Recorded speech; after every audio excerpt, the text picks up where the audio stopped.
Hey, what's up, everybody, and welcome to your Monday edition of Pelicans Daily, brought to you by FanArch.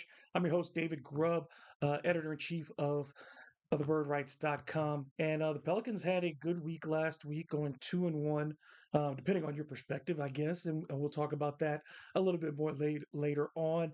But the Pelicans did have a winning week, going 2-1 overall.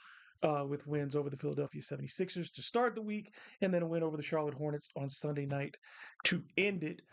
Followed in between, stuck in between there is a loss to the Golden State Warriors at home on Friday. Um, Overall, very interesting day on Sunday. Willie Green, due to a personal reason, we don't know what that is, wasn't disclosed. Willie Green missed the game on Sunday. James Borrego stepped in, the associate head coach, stepped in and took over head coaching duties. It was the second time he's done that since he's been coach of the Pelicans. With the win, the 98-94 win, the Pelicans are 2-0 for whatever that's worth, with James Borrego as the head coach on the sidelines since he joined the Pelicans before the start of last season.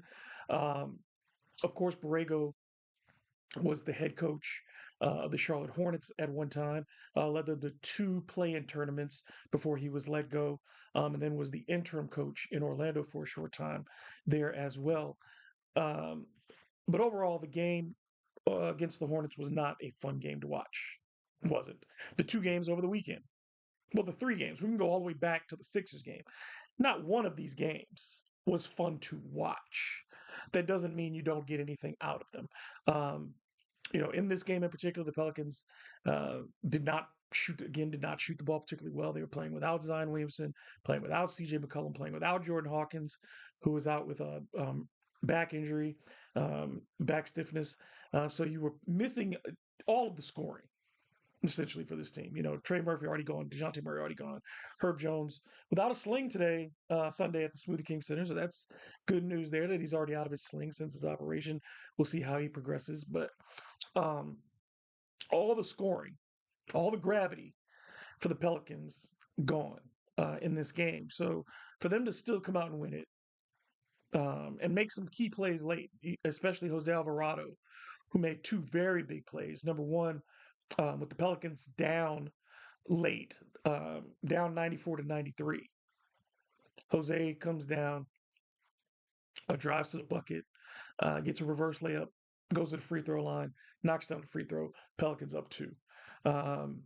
Then later on, he gets a turnover and gets a layup for Keon Brooks, which seals the game. So the Pelicans, made plays down the stretch. That's a good thing. That's not a bad thing. I know ultimately people want losses, but I'll say this: the Pelicans came into this game two games behind the Hornets for third place in the lottery standings, and I think it's like, what are you really gaining here? What are you doing?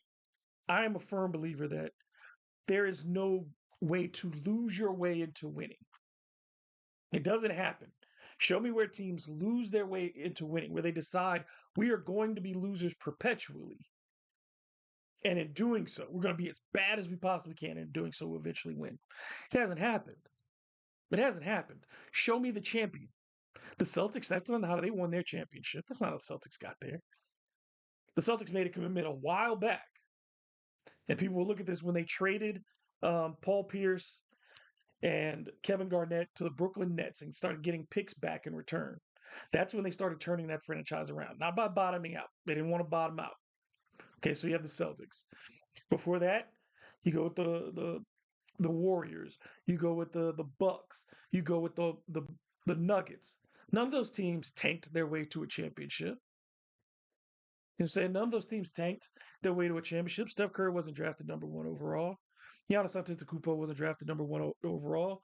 Nikola Jokic wasn't drafted in the first round. So let's keep going back. Let's keep going back. Show me the champion that got to be a champion through tanking. There are only two teams that we can really think of if you really want to talk about teams that played their way through the process and somehow came out on the other side not being awful. Number one, the example that people point to is the Philadelphia 76ers, the people who defined the process. Okay, defined the process. The Philadelphia 76ers defined the process. They're about to do a full rebuild now, whether they want to or not, because Paul George and Joel Embiid can't stay healthy. They rode the Joel Embiid train as long as they possibly could, but now it's time to get off that and get onto the Tyrese Maxey bus. But on that Joel Embiid train, what did you get out of it? You got an MVP award for Joel Embiid. That's great, cool. But you never got past the second round of the playoffs. That's what the Joel Embiid era will be for the Philadelphia 76ers, an immense disappointment. You never got past the second round of the playoffs. And you had three number one picks during that time. The Sixers had three number one picks: Markelle Fultz, Ben Simmons, Joel Embiid. And they haven't gotten to Eastern Conference Finals to speak of it. The other team that we talk about is the Oklahoma City Thunder. How long did the Oklahoma City Thunder really tank? They kept giving up assets, yes, but they only really tanked 1 year. They were only bad 1 year, and it wasn't really ended up being for draft. They tried it multiple times. They could not get out of their own way and ended up being good. They tried it when they traded Russell Westbrook. They weren't anticipating making the playoffs with Chris Paul, and they did, which ended up probably being a better thing for their franchise than they realized, because it taught a lot of those guys who were brought in to be losers how to be winners very early on in their careers. That winning is why you play professional sports. You play to win games, right? So tanking doesn't work. Tanking doesn't work. The Pelicans themselves have had the number one pick. How did that go? You never made it past the second round of playoffs. You only made one appearance in the second round of the playoffs when you had the number one pick. We've already discussed this. You can go back into previous videos and you can see where I've talked about the number one pick. You can see where I've written about it on thebirdrights.com, where I've talked about the history of the number one pick, and it just doesn't happen a lot. So, losing this game and getting yourself slightly closer to the third best odds of winning the lottery and hoping to jump past two other teams on the way to the number one pick. So for the privilege of selecting Cooper Flag, who, yes, is playing great basketball and seems like a generational talent, but chasing him does not ensure anything. And you can say, well, David, they don't have enough now, and chasing something is better than not chasing anything. You don't chase players, you chase championships. And until the Pelicans have a plan in place, whether it's Cooper Flag, Zion Williamson, Anthony Davis, Chris Paul, Michael Jordan, Kareem Abdul-Jabbar, Wilt Chamberlain, it doesn't matter. If the Pelicans don't have a plan, you're just going to fail, because plenty of teams have had number one picks. You could go back to the Los Angeles Clippers, who had more number one picks than you can imagine between the years 1980 and 2000. When are the Clippers going to make a Western Conference Finals appearance? I think they made one with Doc Rivers during the Lob City era, but never got to the point where you thought they would go to the finals. So, you get James Borrego in place, and I know folks would think about, him and what he could do as the head coach of the Pelicans next season, but we shall see. But I will say this: coaching changes are starting to become a much bigger topic around the NBA, because obviously last Friday, Taylor Jenkins, the head coach of the Memphis Grizzlies, a team with, at the time, 44 wins, 9 games before the end of the regular season, they fire their head coach, the winningest coach in the history of the franchise, coach who's taken his team to the playoffs multiple times, a coach who's had his team a top 2 seed in the Western Conference. And yet, the Grizzlies decided to move on from Taylor Jenkins. What does that mean for the future of Willie Green? I don't know. I tell you what, it's another one of those symbols, just like the Luka Doncic trade was to players, that nobody is untouchable. Because under normal circumstances, you would say that a guy with Taylor Jenkins' resume would be untouchable by the team that he's coaching. There's no reason to fire a guy who's got his team in the top, out of the play-in the West, in position still to climb higher before the end of the season, where they were on Friday. They still had a potential to get a better seed before the end of the regular season, but things weren't working right. And though my saying has been consistently that if you're going to do something eventually, you might as well do it now. I think it's unusual for a team going to the playoffs. And I'm not the only one who thinks that. I mean, we asked Steve Kerr, we asked Willie Green about this as members of the media. We asked them about, their shock, their level of shock to this move, and they were shocked, as they should be. In my life, I can't recall, except not on the head coaching level, on the collegiate coaching level, where the head coach was replaced while a team still had something to play for. And that was in 1989 when the University of Michigan replaced Bill Frieder with Steve Fisher and told Steve Fisher that, to go out and win a championship. And he did. And ended up being, obviously, the full time head coach and went on to recruit the Fab Five, et cetera, et cetera. But I've not seen it in the pros. So what does it mean for Willie Green? I don't think it means anything for Willie Green, ultimately. I think when we look at the Pelicans, I'll go back to the decisions that the Pelicans have made previously in franchise history when it comes to coaches. The writing is typically on the wall at this stage of the season. So I am a bit surprised that we're even thinking about it. Um, because I would say you go back to Monty Williams. And yes, Demps was the general manager at the time. But you go back to Monty Williams, the Pelicans have basically given him an edict that it was either playoffs or get fired. They made the playoffs by the razor thin margin, got swept in the first round by the Warriors, and he got fired. Anyway, once a team gives you conditions about your hire or firing, you're gone. Okay. So then the second part, then you get to Alvin Gentry. Alvin goes through his tenure. Um, the season prior to Zion Williamson's rookie year, we all thought Alvin was gone. David Griffin decides to retain Alvin. Alvin comes back. It's the pandemic season. Um, and prior to going to the bubble, I would say that most of us in the media figured that Alvin was not coming back for the next season. So going into the bubble, you anticipated that at the end of whatever happened, that he wouldn't be back. He wasn't. Stan Van Gundy the next year, also, kind of marred by the pandemic. A lot of things going on that year. No fans in the building. A lot of unrest on the sidelines. Players not happy with Stan. Stan not happy with some of the players. Things go bad, but you knew at the end of the year that things were going bad. It was no surprise that Stan got fired. Here we are at the end of Willie Green's fourth season, and it's inarguable that the Pelicans are farther away from a championship today than they were when he took over as head coach. I don't think you can argue the point that Willie Green's best coaching job was his first year.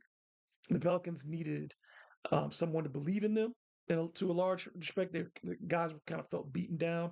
The ones who had stayed after Stan left, there was a lot of change, obviously, that offseason. You changed centers again, going to Jonas Valanciunas and moving past Steven Adams.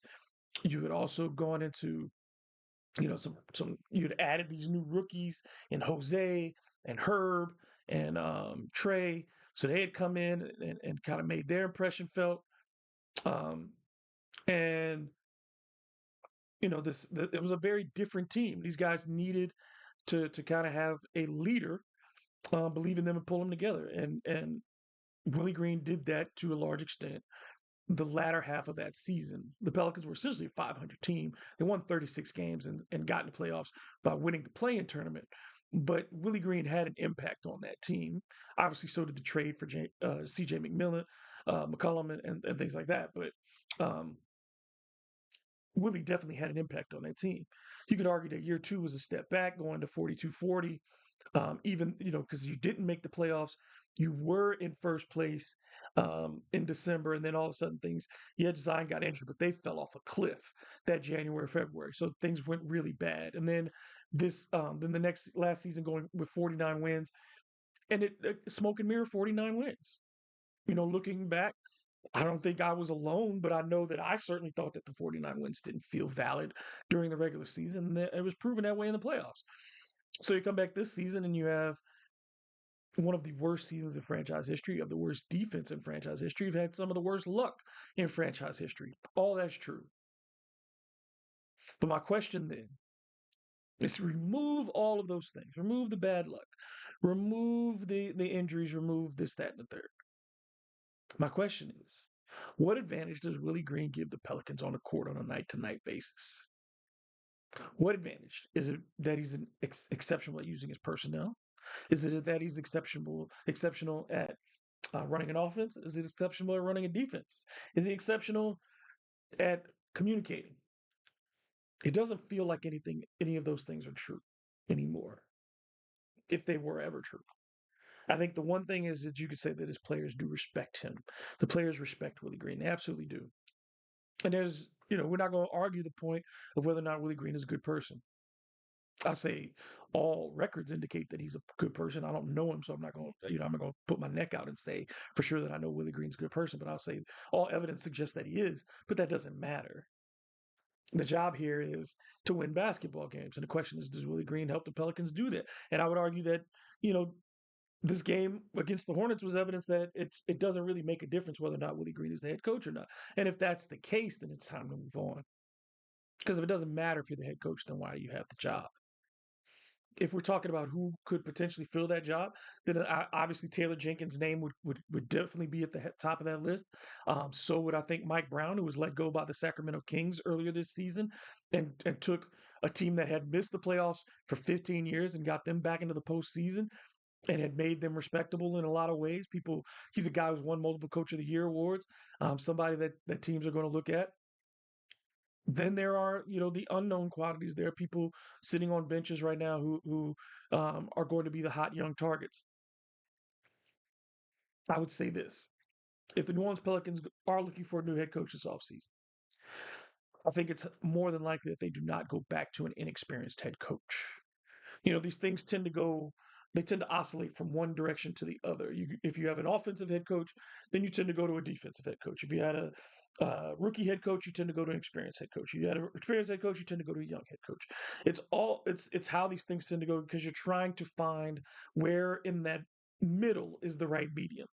So I think the Pelicans will likely hire an experienced coach. That doesn't mean they'll hire a retread coach. And I think the difference between when people think about experience versus retreads is an experienced coach is somebody, let's say, throw a Dave Yeager in that mix too, who also had previous experience with both the Memphis Grizzlies, taking them to the playoffs 3 straight times, and with the Sacramento Kings, he didn't take them to the playoffs.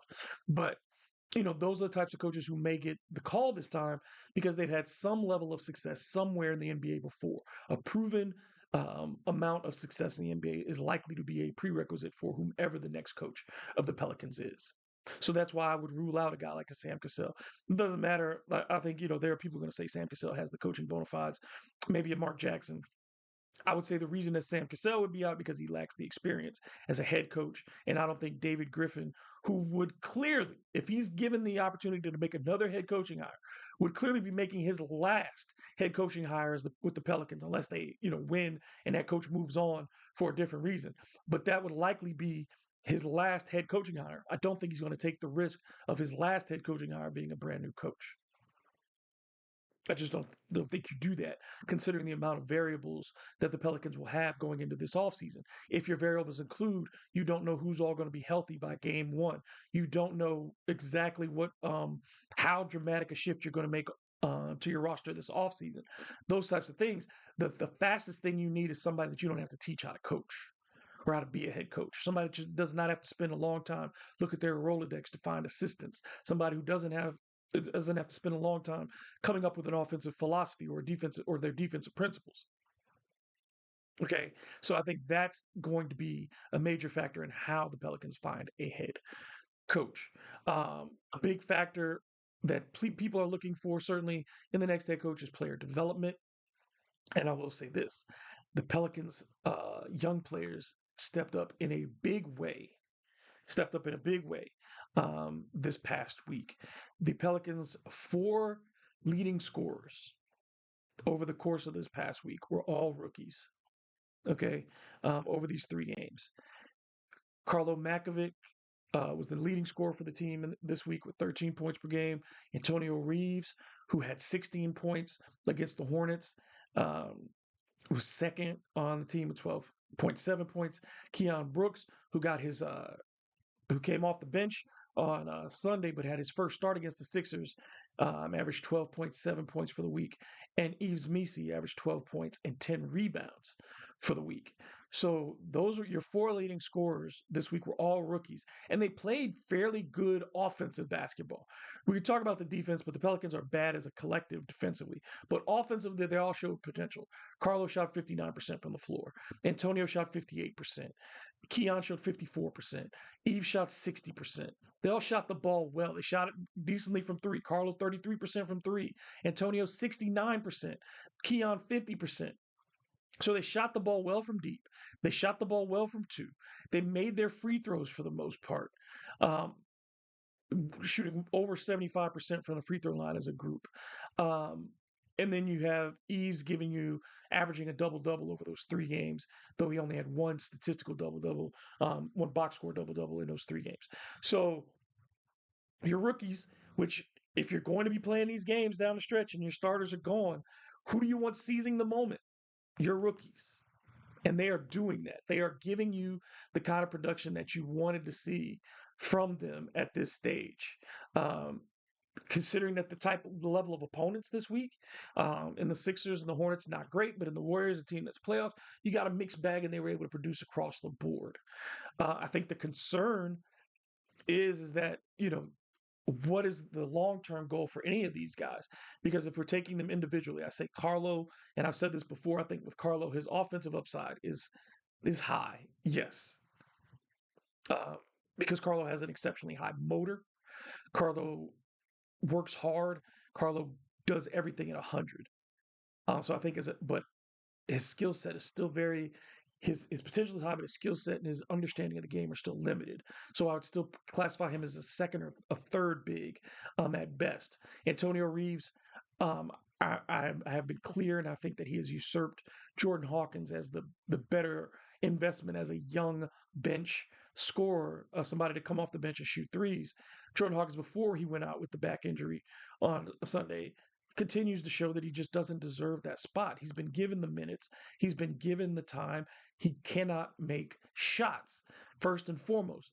Just disregarding everything else, the fact that he's a poor rebounder, poor passer, poor defender, all those things. Take all those things off the board, and Jordan Hawkins is just not a good shooter of the basketball, and that's his number one responsibility. Keon Brooks has come in, he's played physical basketball, he shot the ball well, he moves the basketball fairly decently, rebounds it, doesn't turn it over. He looks like an NBA basketball player, somebody who could come in and give you spot minutes as your full as a small forward. I think he's what the Pelicans invested in Bruce Brown. Like, would you rather see Keon Brooks get those minutes next year or Bruce Brown? I think I'd rather see Keon get those minutes. I don't think Bruce Brown at $21 million, and even if he takes somewhat of a pay cut, I don't think he's an upgrade over Keon Brooks and what Keon is giving you right now. Considering if this team is healthy, where does that player fit in? And then Yves Missi, someone that people talked about having hit the rookie wall. Of course, he hit the rookie wall. He's playing twice as many games as he did a year ago in college. He's playing against guys much bigger, much stronger on a nightly basis. But for him in 26 minutes tonight to still be giving you essentially a double double each and every night, he's still giving you activity.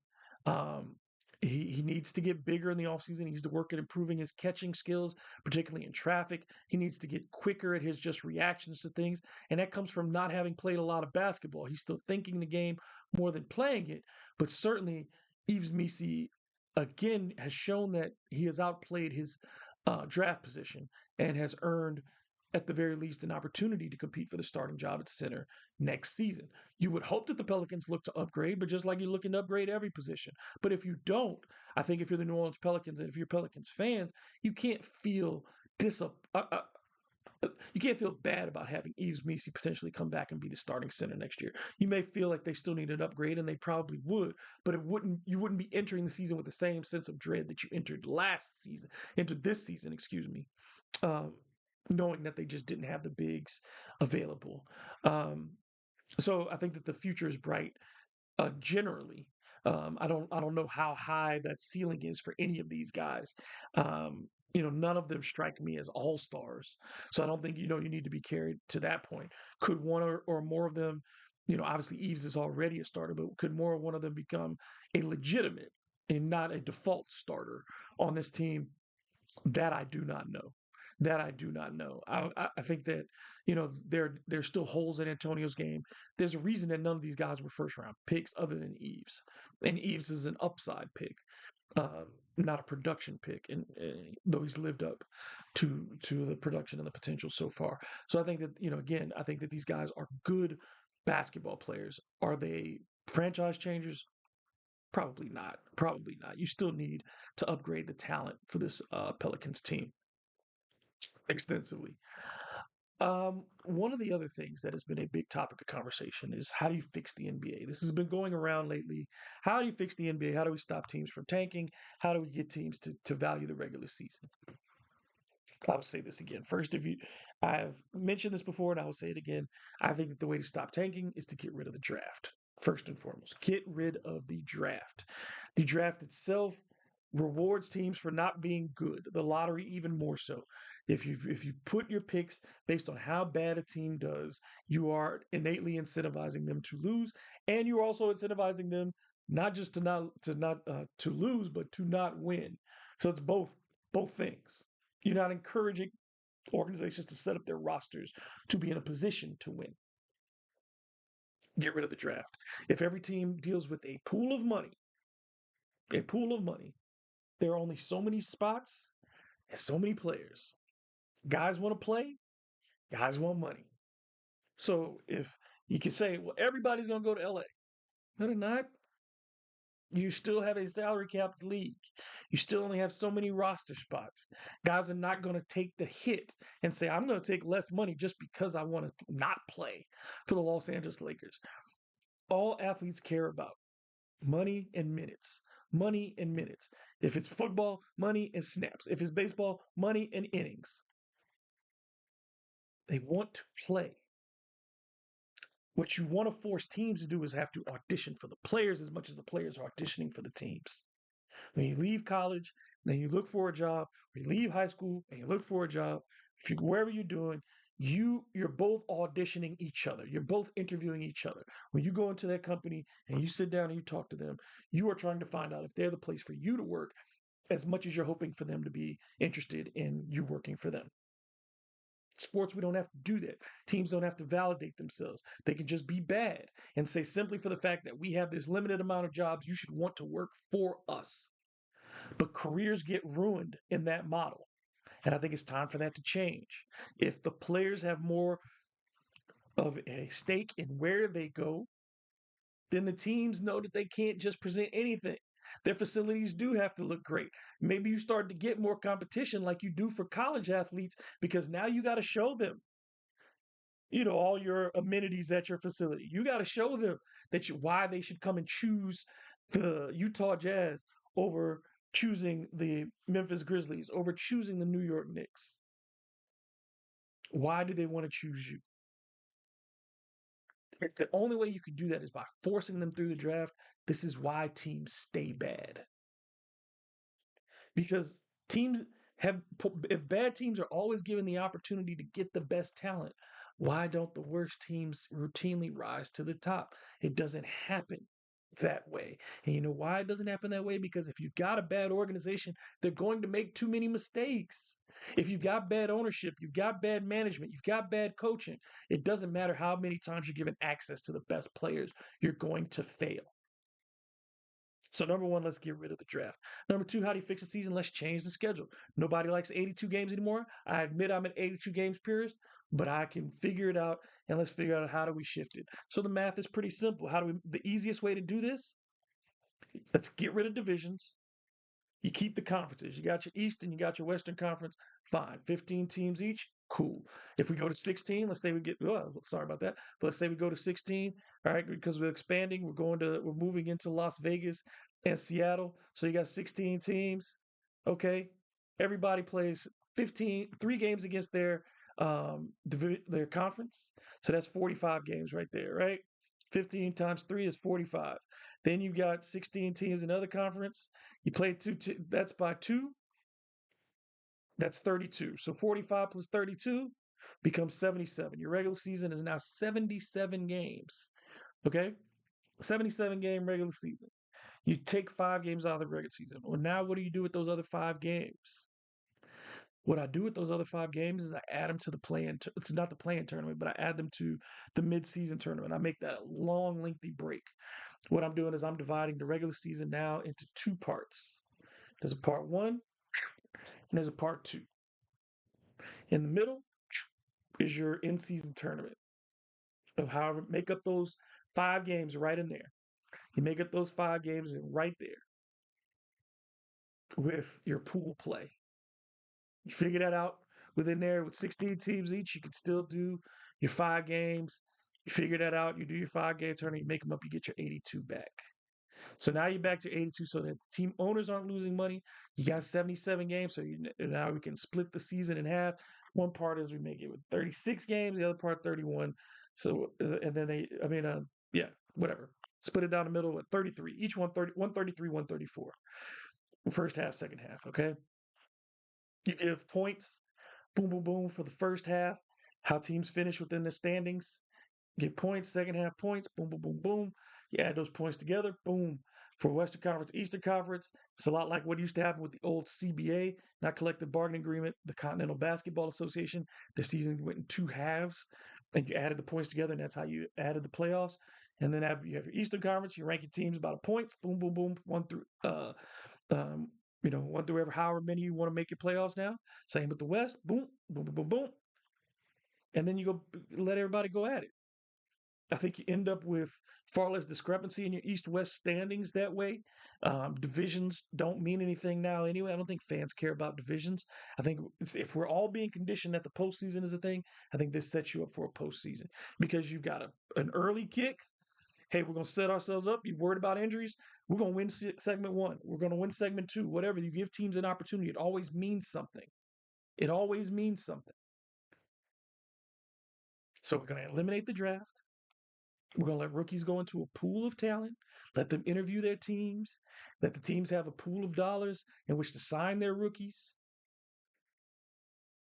And now it becomes a more competitive marketplace there.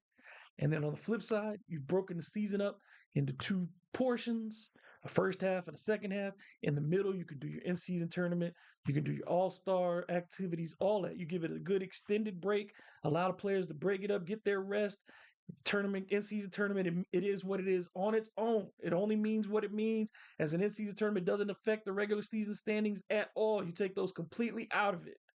The mid-season tournament, the in-season is a single thing in and of itself. It has nothing to do with the regular season. So now the NBA gets to put value on that. The first half of the regular season means something because you get to have the first half champion by numbers. You give them their own little trophy. You call it an award. This is the team that won the first half of the season. Second half of the season, there's another award. Here you go. Best record in the Eastern Conference. Best record in the Western Conference. You can double your all NBA teams now. So players are getting more credit for what they did. I did the best during the first half of the season. I did the best second half of the season. And then you have your whole full season team. You can do all those things. You could create more interest in all of those areas. The media is more interested because now you're dealing with smaller sections and things. People's attention is based on these 2 half seasons instead of 1 full season. And then you have your playoffs because now you've built up drama. And I think if you do those things, the NBA can fix its regular season and bring back interest to the entire season rather than having this be what feels like you start in October, you waste time until April, and then all of a sudden the basketball matters. And the NBA has to get past that. The NBA has to end that feeling. The NBA has to make the games matter again. And I think if they did that, they did those few changes, I think it would really impact the game in a positive way.